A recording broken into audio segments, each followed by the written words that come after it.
हे प्यारे प्यारे दोस्तों, वेरी गुड मॉर्निंग।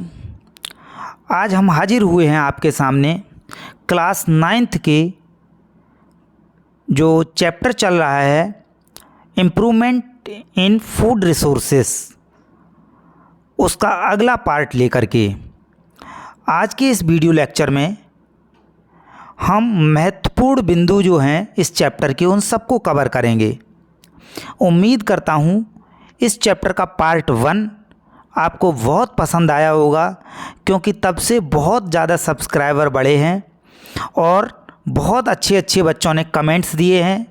प्लीज़ बच्चों, अगर आपको मेरा वीडियो पसंद आ रहा है, आप चाह रहे हैं कि मैं और इस पे लेक्चर बनाऊं, तो आप मुझे प्यारे प्यारे कमेंट्स और लाइक ज़रूर दें। और जितना भी सब्सक्राइबर इंक्रीज कर सकते हैं, आप बढ़ा सकते हैं, उतने ज़रूर बढ़ाइए। हमारा थोड़ा मोटिवेशन हो जाता है और आपको आपका ज्ञान और शिक्षा मुफ्त में मिल सकती है। तो चलो, टाइम बर्बाद ना करते हुए सीधी बात, नो बकवास पे आते हैं और महत्वपूर्ण बिंदु को कवर करते हैं। देखिए, आज का जो पहला पॉइंट है मैं उसको डिटेल में समझाने जा रहा हूँ, समझिएगा। बृहद पोषक तत्व, मैंने आपको अच्छे से समझाया था कि बृहद पोषक तत्व क्या होते हैं। एक बार फिर, क्योंकि हम रिवीजन कर रहे हैं, तो मैं जितने भी इसके पॉइंट हैं उन सभी को एक बार तो कवर कर चुका हूँ, लेकिन मैं फिर अगेन यहाँ पे एक्सप्लेन कर रहा हूँ। तो बृहद पोषक तत्व से पहले आपको पोषक तत्व समझ में आ गया होगा। पोषक तत्व क्या होता है? पोषक तत्व जितने भी पोषक तत्व हैं, जैसे कि प्लांट्स के लिए, जैसे nitrogen, phosphorus, potassium, magnesium, chlorine, ये सभी पोषक तत्व, ठीक है, प्लांट्स को अपनी ग्रोथ के लिए चाहिए होते हैं। अब इन पोषक तत्वों में से कुछ पोषक तत्व जिनकी मात्रा प्लांट्स को बृहद होती है, मीन्स ज़्यादा होती है, अधिक होती है। बृहद से यहाँ पे सेंस क्या है? अधिक। अधिक मात्रा पादप को या पेड़ पौधों को चाहिए होती है, उन्हीं पोषक तत्व को हम कहेंगे बृहद पोषक तत्व, ठीक है ना। मात्रा ज़्यादा होती है, क्वांटिटी ज़्यादा होती है। जैसे एक एग्जाम्पल हो गया नाइट्रोजन। नाइट्रोजन का प्रतीक क्या है बेटा? N, okay. दूसरा क्या हो जाएगा? जैसे फॉस्फोरस, फॉस्फोरस का प्रतीक क्या है? P। तीसरा क्या हो जाएगा? पोटेशियम, पोटेशियम का प्रतीक क्या है? K। आपको अगर होशियार बनना है तो आपको सभी तत्व के, ये केमिस्ट्री में आ जाता है, रसायन विज्ञान में आ जाता है, लेकिन फिर भी मैंने क्लास में भी बच्चों से कहा था और फिर कह रहा हूँ। तो अगर आपको मेरा यहाँ पे वीडियो समझ में आ रहा है तो आप पोटेशियम का, आपने मेरी बात मानी हुई है, आपने सभी लैटिन नाम याद किए हुए हैं, तो आप पोटेशियम का जो प्रतीक के है उसका आपको बताना होगा कि आखिरकार इसका लैटिन नेम क्या है, ठीक है ना। जो लैटिन भाषा है उसमें इसका नाम क्या है, जिसकी वजह से इसका नाम के यहाँ पे इसका सिंबल या प्रतीक रखा गया है। ओके, चलिए हम आ जाते हैं इस कॉन्सेप्ट पे। तो ये तीन जो हैं NPK और भी हैं, ये बृहद पोषक तत्व में आ जाते हैं। चलिए अब हम यहाँ पे बुक्स की लैंग्वेज को समझते हैं कि और उन्होंने क्या कहा है। वह पोषक तत्व जो पौधों द्वारा अधिक मात्रा में प्रयोग किए जाते हैं बृहद पोषक तत्व कहलाते हैं। देखो कितना सिंपल लैंग्वेज में इन्होंने यहाँ पे एक्सप्लेन किया है। ओके, समझ में आ गया होगा। विद एग्जाम्पल मैंने आपको समझा दिया है। चलिए नेक्स्ट पॉइंट को कवर करते हैं। अगला पॉइंट क्या है बेटा? अगला पॉइंट है उर्वरक, ठीक है ना। उर्वरक फसलों के लिए पोषक तत्व के स्रोत जो रासायनिक रूप से बनाए जाते हैं उर्वरक कहलाते हैं। अब बात आ जाती है कि पोषक तत्व तो अभी मैंने आपको समझा दिए। पोषक तत्व में दो होते हैं, बृहद पोषक तत्व और सूक्ष्म पोषक तत्व, जिनकी मात्रा, अब बृहद पोषक तत्व के साथ साथ आप यहाँ पे सूक्ष्म वाला भी याद कर लेंगे, ठीक है ना। सूक्ष्म, इसको सूक्ष्म बोलते हैं, सूक्ष्म पोषक तत्व, या फिर अगर हम इसको जो है इंग्लिश में कहें तो माइक्रो न्यूट्रिएंट्स भी कहते हैं। ओके, चलिए इसकी अगर हम बात करते हैं तो सूक्ष्म पोषक तत्व जो होते हैं जिनकी मात्रा कम चाहिए होती है। तो चलिए ये हो गया। अब ये पोषक तत्व के सोर्स, देखो यहाँ पे वर्ड यूज किया गया है पोषक तत्व के सोर्स। तो पोषक तत्व मिलते कहाँ से हैं? आपने देखा होगा हमारे घरों में जो कूड़ा कचरा निकलता है ना, जो गंदगी निकलती है, जो जैसे कि हम वेस्ट मटेरियल कह सकते हैं, किचन वेस्ट जिसको कह सकते हैं, सब्जी के छिलके हुए, है ना, गाय और जो भैंस होती हैं, ठीक है ना, उनका गोबर हुआ, ठीक है, इस तरह की जो सभी गंदगी होती है उनको हम एक जगह बाहर कहीं ना कहीं कलेक्ट करते रहते हैं, इकट्ठा करते रहते हैं, और उनको ही बाद में 1 साल बाद सड़ने के बाद में, बरसात के बाद की सीज़न के बाद हम उनको अपने खेतों में डाल देते हैं। तो वो तो एक देसी तरीके से बनाई गई खाद है। क्यों डालते हैं, कभी आपने सोचा है ना? क्योंकि उसमें से बहुत सारे ये जो पोषक तत्व हैं ना, जिनको हम बृहद और सूक्ष्म पोषक तत्व की बात कर रहे हैं, ये सभी पोषक तत्व उस खाद के द्वारा है ना मिट्टी को प्राप्त हो जाते हैं और मिट्टी के द्वारा पौधों को प्राप्त हो जाते हैं।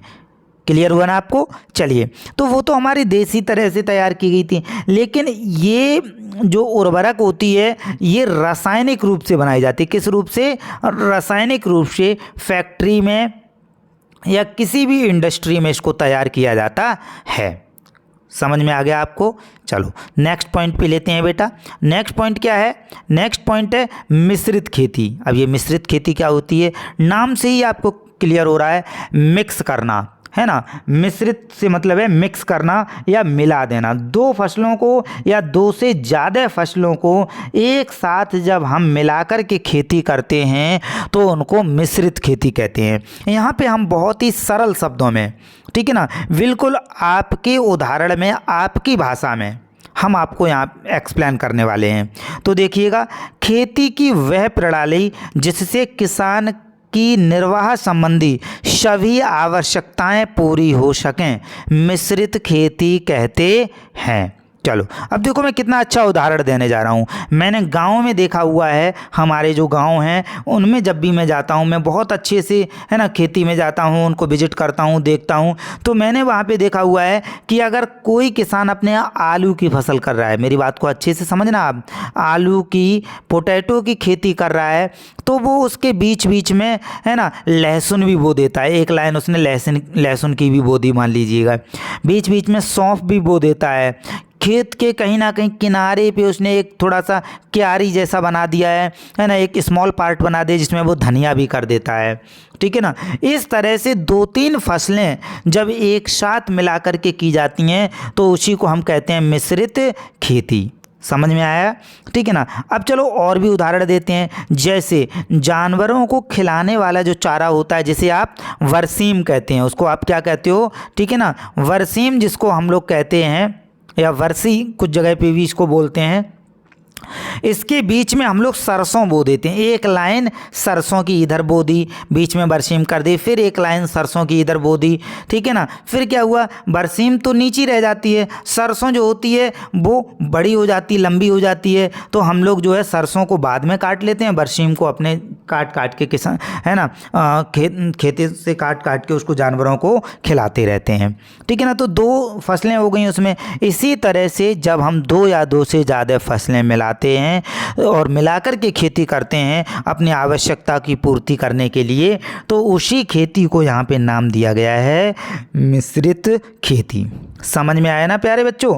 आपके लाइक्स और आपके जो कमेंट होते हैं उन्हीं के द्वारा हमें पता चल पाता है कि आपको मेरी बात, मेरी आवाज़ कितनी पसंद आ रही है, ठीक है ना, और आपका कॉन्सेप्ट कितना क्लियर हो रहा है। तो आप अपने प्यारे से कमेंट्स, है ना, अपने नाम सहित मुझे पता चलना चाहिए। कई बच्चों ने यहाँ पे कमेंट्स दिए हैं, जब वो अपना नाम लिख के डालते हैं ना कि सर मैं ये 9th क्लास का ये बोल रहा हूँ, 10th क्लास का ये बोल रहा हूँ, मुझे आपका वीडियो बहुत फ़ायदा दे रहा है, मैं इसको बार बार देख रहा हूँ। कुछ बच्चों ने तो 5-5 बार वीडियो देखा है और अगले दिन उन्होंने मुझे उसको सुनाया भी है। आप भी इससे पूरा यूटिलाइज कीजिएगा और इसको यूज करिए, अपने ज्ञान को बढ़ाइएगा, ठीक है। चलिए नेक्स्ट में हम इसको देखते हैं। अगले कॉन्सेप्ट पे चलते हैं, अंतरा फसलीकरण। चलो इसको बस समझते हैं। अंतरा फसलीकरण, जब दो या दो से अधिक फसलों को निर्दिष्ट कतार में उगाते हैं उसे अंतरा फसलीकरण। अब देखो मिश्रित खेती जो था उसको कई बार क्या करते हैं, एक पैटर्न में नहीं करते हैं, पूरा तरह से ना छितरा के बो देते हैं पूरे खेत में, मिश्रित खेती हो जाती है वो। जैसे अभी हमने आपको बरसीम बताई थी और सरसों बताई थी ना, उसमें अगर हम लाइनिंग ना करें, जैसे मैंने लाइनिंग बोल दिया था, अगर हम कहें कि उसमें लाइनिंग ना करें, हम ऐसे छितरा के बो दें उसको, तो वो तो मिश्रित खेती हो गई। लेकिन जब एक फसल यहाँ पे है, उसके बाद फिर हम दूसरी फसल की एक और क्यारी सी बना दे रहे, फिर उसके बाद एक और फसल की क्यारी सी बना दे रहे, जब कहीं ना कहीं इस तरह से क्यारी बना करके हम करेंगे, ठीक है ना, तो उसको हम कहेंगे अंतरा फसलीकरण। एक्चुअली अंतरा फसलीकरण का मतलब क्या है, तो देखो मान लिया ये खेत है, आप ध्यान से देखिएगा, ये खेत है ना, यहाँ पे हमने गोभी की फसल कर दी, ठीक है ना,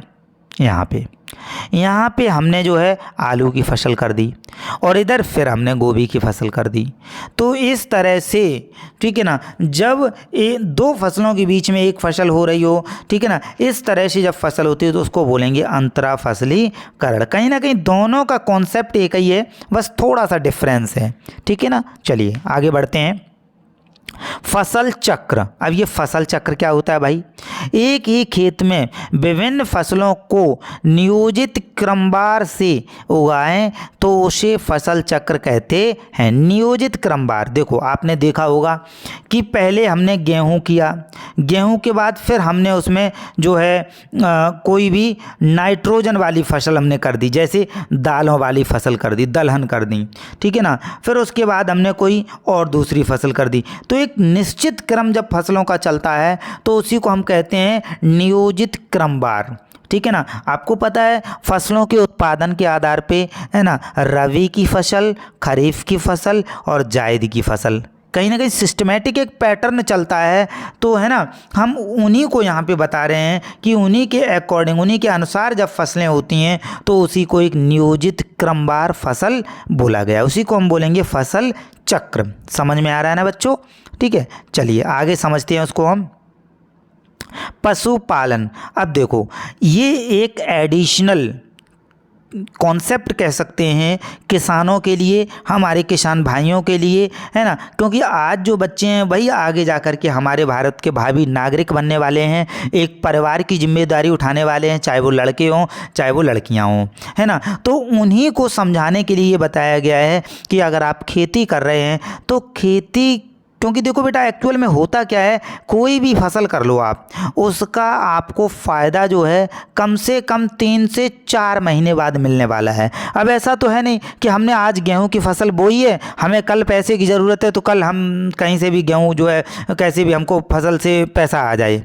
संभव है क्या ये? नहीं संभव है। तो हम क्या करेंगे, तो उसके लिए अब हमारी तो ज़रूरतें डेली होती हैं, बच्चों की फ़ीस भी भरनी होती है ना, कोई बच्चा बीमार हो गया उसकी दवाई भी देनी होती है, त्योहार बीच में पड़ गया उसके लिए भी खर्चे किसान को करने पड़ते हैं। तो नकदी का जो जुगाड़ है, जो व्यवस्था है वो कैसे हो सके, उसके लिए उसको कहीं ना कहीं पे ये सुझाव दिया गया है और बताया गया है कि अगर वो पशुपालन भी, खेती के साथ साथ, किसानी के साथ साथ पशुपालन भी करने लगे तो वो डबल फ़ायदा उठा सकता है उतने ही समय में। फर्म पशुओं की उचित देखभाल तथा प्रबंधन, जैसे आवास, आहार, जनन तथा रोगों पर नियंत्रण करने संबंधी विज्ञान को पशुपालन कहते हैं। डेयरी आप चला सकते हैं, पोल्ट्री फार्म आप चला सकते हैं, ठीक है ना। आप हनी कॉम जिसको हम बोलते हैं, मधुमक्खी के छत्ते बोलते हैं, उससे शहद का प्रोडक्शन कर सकते हैं, ठीक है ना। बहुत सारे यहाँ पे पशुपालन के तरीके हो। नेक्स्ट कॉन्सेप्ट पे चलते हैं, संकर नस्ल। अब इसको, संकर नस्ल को इंग्लिश में आप सब जानते होंगे, इसको बेटा बोलते हैं हाइब्रिड, ठीक है ना। कई हिंदी के शब्द भी इतने टफ हो जाते हैं जो बच्चों को समझ में नहीं आते हैं। अब ये हाइब्रिड बीज सब जानते होंगे और संकर जो शब्द है इसको कहीं ना कहीं कम लोग जान पाते हैं। तो हाइब्रिड बीज ही हर जगह आ रहे हैं, ठीक है ना। संकर नस्ल या हाइब्रिड बीज का चलन क्यों है, क्या होते हैं, उसको समझिए। यहाँ पे देखिए हाइब्रिड बीज क्या है उसको यहाँ पे दिया गया है। भारतीय नस्ल का संकरण विदेशी नस्लों से कराया जाता है, जिससे ऐच्छिक नस्लें तैयार की जाती हैं, संकर नस्ल कहलाती है। मैंने आपको उदाहरण दिया था आम का, एक बार फिर उसी को मैं लेता हूँ। जैसे मैंने कहा कोई एक आम जो है, ठीक है ना, वो जो है छोटा है, ठीक है ना, उसका साइज़ तो छोटा है, लेकिन हम कह सकते हैं कि उसका स्वाद बहुत अच्छा है। एक कोई और आम है, ठीक है ना, उसका अगर हम कहें ना, यहाँ पे ड्राइंग ज़्यादा अच्छी बन नहीं पाती है एक्चुअल में, है ना, हम आपको सिर्फ बता रहे हैं। उसका साइज़ जो है वो बड़ा है, ठीक है ना, और लेकिन जो है कि वो खट्टा है। ये वाला छोटा था लेकिन मीठा था, और ये वाला आम बड़ा तो है लेकिन ये खट्टा है। हमें क्या चाहिए? हमें चाहिए कि आम बड़ा भी हो और मीठा भी हो। तो अगर ये हमारी देसी वैरायटी है, देसी नस्ल है, देसी आम आपने खाए होंगे, छोटे होते हैं और खट्टे होते हैं ना, कई बार देखते हैं, है ना। ये बड़ा है आम, और इसका गुण अगर कहीं ना कहीं हम दूसरे से क्रॉस कराते हैं, मेटिंग कराते हैं, है ना, उनको तैयार करते हैं परागण विधि द्वारा, तो यहाँ से मिलकर जो तीसरा आम होगा वो बड़ा भी होगा और मीठा भी हमें मिल सकता है। इसी तरह की जो वैरायटी होती हैं, उन वैरायटी को, उन नस्ल को हम संकर नस्ल या फिर हाइब्रिड वैरायटी या हाइब्रिड कहते हैं। समझ में आया ना सभी को? चलिए, ये समझ में आ गया, आगे बढ़ते हैं। कंपोस्ट खाद। अब देखो, मैंने अभी आपको बताई थी कि जब भी हमारे घरों से कूड़ा कचरा या किचन वेस्ट निकलता है, उसको हम इकट्ठा करते रहते हैं, फिर उसके बाद 1 साल बाद उसको हम अपने खेतों में डाल देते हैं, ठीक है ना। तो वो तो खाद हो गई थी, देसी तरीके से तैयार की गई। लेकिन जब हम कंपोस्ट कैसे तैयार करेंगे?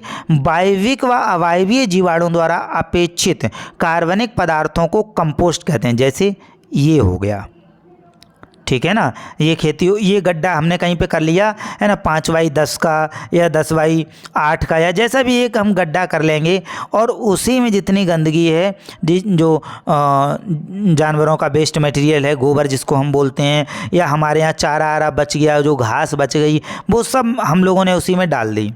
उसके बाद इसी में हमने पानी भर दिया, और कोई भी इसमें जो है वो पानी भर के इसको ढक दिया, कवर कर दिया। अगर हम इसमें केंचुए, है ना, अर्थवॉर्म छोड़ देते हैं, ठीक है ना, तो उसको वर्मी कंपोस्ट बोल देंगे। और कुछ भी ना छोड़ें, सिर्फ इसमें पानी भर के और उसको कवर करके 2 महीने के लिए, 1 महीने के लिए छोड़ देते हैं, तो ये भी सड़ जाता है, गल जाता है, और एक जो खाद तैयार होती है उसी को कहते हैं वर्मी कंपोस्ट। जब अगर केंचुए डालेंगे तो वर्मी कंपोस्ट कहेंगे, और सिंपल अगर कुछ ना डालें तब भी इसी को हम क्या बोलेंगे? तो हम इसी को कंपोस्ट बोलने लगते हैं। बात समझ में आई ना आपको? बिल्कुल शुद्ध और साफ शब्दों में समझा रहा हूँ बेटा, आपका सपोर्ट चाहिए, ठीक है ना। आपके आसपास जितने भी सब्सक्राइबर हैं वो ज़रूर इंक्रीज करते रहिएगा। आपके घर में या कोई भी आसपास आ जाता है, एक सब्सक्राइबर को इंक्रीज करते हैं, मैं तो बड़ा मोटिवेशन मिलता है। पिछले ही दिनों में जब से 9th की वीडियो मैंने डाले हैं, कम से कम तो 100 सब्सक्राइबर मुझे मिले हैं, और अभी मैं और उम्मीद कर रहा हूँ कि मुझे और आपका प्यार मिलेगा। चलिए नेक्स्ट पे बढ़ते हैं। कुक्कुट पालन। देखो बेटा, कुक्कुट का अर्थ मुर्गी पालन से ही है, जिसको हम लोग इंग्लिश में पोल्ट्री फार्म कहते हैं। तो कुक्कुट पालन घरेलू मुर्गियों की संख्या को बढ़ाने के लिए करते हैं। कुक्कुट पालन के अंतर्गत अंडों का उत्पादन तथा मुर्गों के मांस के लिए ब्रॉयलर उत्पादन। देखो, कुछ लोग तो अंडे खाते हैं। आपको पता है अंडा जो होता है वो प्रोटीन का सोर्स है, प्रोटीन का एक बहुत अच्छा सोर्स माना जाता है, ठीक है ना। और ज़्यादातर आबादी जो है वो अंडे तो खा लेती है। नॉनवेज भले ना लोग वाग खाते हों, लेकिन अंडे खाना तो काफ़ी लोग पसंद करते हैं, कुछ लोग नहीं भी करते हैं, ठीक है ना। लेकिन हम ये नहीं कह रहे कि आप खाइए या ना खाइए, लेकिन कहीं ना कहीं हमें जानकारी तो अवश्य होनी चाहिए, ठीक है ना। चलिए, अंडों का उत्पादन, और कुछ लोगों को चिकन पसंद होता है भाई, है ना, तो वो इससे जो है मुर्गों का जो मांस होता है उसको चिकन कहते हैं, तो वो यूज करते हैं। तो ये कुक्कुट पालन कहलाता है। चलिए अगले को देखते हैं।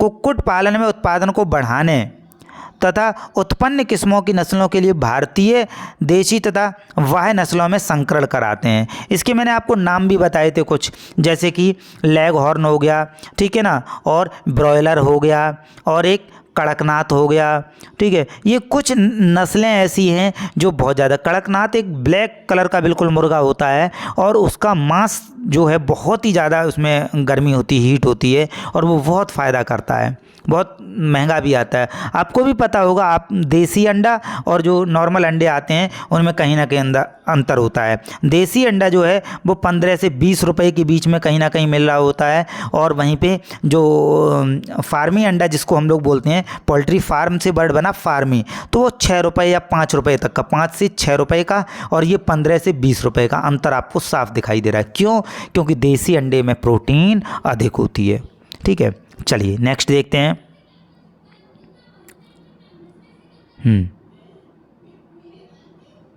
चलो यहाँ पे देख लेते हैं इसको।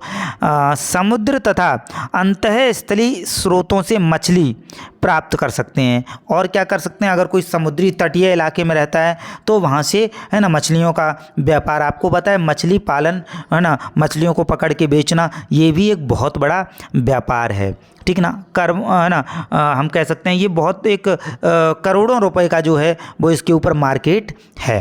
चलिए, इसमें आपको पता ही है बहुत सारी मछलियां हैं, जैसे कि आगे देखते हैं। मछली उत्पादन बढ़ाने के लिए उनका संवर्धन समुद्र तथा अंतःस्थलीय पारिस्थितिक प्रणालियों में कर सकते हैं, ठीक है। समुद्र में आप जहां भी करना चाहें। समुद्री मछलियों को पकड़ने के लिए प्रतिध्वनि, ध्वनित्र तथा उपग्रह द्वारा निर्देशित मछली पकड़ने के जाल का प्रयोग भी करते हैं। एक्चुअल में क्या है कि प्रतिध्वनि, प्रतिध्वनि मतलब इको साउंड बोलते हैं इसको। एक साउंड होती है जिससे हमारी आवाज़ टकरा कर के ही वापस लौट आती है, या फिर कोई भी ऑब्जेक्ट अगर है वो समुद्र में, है ना, बड़ी मछली या मछलियां हैं, तो वहाँ से जो है जब ये एक डिवाइस होता है, एक यंत्र होता है, जब इसको यूज करते हैं तो पता चल जाता है कि समुद्र के किस हिस्से में मछलियों की संख्या ज़्यादा है, तो उससे भी पकड़ने में इसका यूज करते हैं। चलिए अगला पॉइंट देखो। मिश्रित मछली संवर्धन तंत्र प्राय मत्स्य पालन के लिए अपनाते हैं, ठीक है ना। चलिए, मत्स्य पालन जब करते हैं तब उसको अपनाते हैं। मिश्रित मछली, वही शब्द देखो, मिश्रित कृषि अभी कर रहे थे और यहाँ पे क्या है, मिश्रित मछली। तो मिश्रित मछली का है जिसमें मिक्स मछलियाँ होती हैं, कई वैरायटी की। रोहू भी हो सकती है, कॉमन कार्प भी हो सकती है, मृगला भी हो सकती है, ठीक है ना, पॉम्फ्रेट्स भी हो सकती है, और ब्लैक, और कई सारी हैं यहाँ पे मुर्गियों की जो, सॉरी, मछलियों की जो वैरायटी हैं वो आप याद कर सकते हैं अपने यहाँ से, ठीक है। चलिए, इसमें कुछ जो है खारे पानी भी मछलियाँ हैं और कुछ जो होती हैं फ्रेश वाटर वाली मछलियाँ होती हैं। लास्ट पॉइंट है इसका, मधुमक्खी पालन। शहद किसे नहीं पसंद आता है? तो शहद को प्राप्त करने के लिए और शहद के छत्ता जो होता है उसे मोम को प्राप्त करने के लिए मधुमक्खियाँ, और ये पालना भी ज़्यादा कठिन नहीं होता है। अगर आप खेती कर रहे हैं तो आप 10 बॉक्स ले आइए, ये कोई भी कर सकता है। बस वो थोड़ा सा यूट्यूब से या फिर कहीं से 3 महीने की ट्रेनिंग ले ले, 2 महीने की ट्रेनिंग ले ले, और मधुमक्खियों को कैसे करके, किस कंडीशन में, ज़्यादा धूप ना लगे, ज़्यादा पानी ना उनके ऊपर पड़ जाए, ऐसे। और आपको खाना पीना कुछ नहीं देना है, आपको सिर्फ उनका रख रखाव करना है। खाना तो वो खुद ही उड़ जाती हैं, और उड़ करके जो भी इसको जो ज़्यादातर खेती वाली एरिया में ही रखा जाता है, जिससे उसमें जो फसलों में फूल आते हैं तो उनसे वो अपना नेक्टर ले करके शहद का उत्पादन कर सकें। उम्मीद करता हूँ ये सभी पॉइंट आपको बहुत पसंद आए होंगे, और अगर पसंद आए हैं तो कहीं ना कहीं हमें लाइक मिलने चाहिए। नाम सहित आपके कमेंट बॉक्स में ज़रूर मिलें कि आपका नाम क्या है और आप किस क्लास से हैं, किस सेक्शन से हैं, ओके। और सब्सक्राइबर आपके घर में, पड़ोस में, जहाँ पे भी आपको मोबाइल मिलता है, आप इस चैनल को 1 मिनट में सब्सक्राइब ज़रूर करते हैं। मिलते हैं अगले वीडियो में, तब तक के लिए नमस्ते और thanks a lot for watching my videos.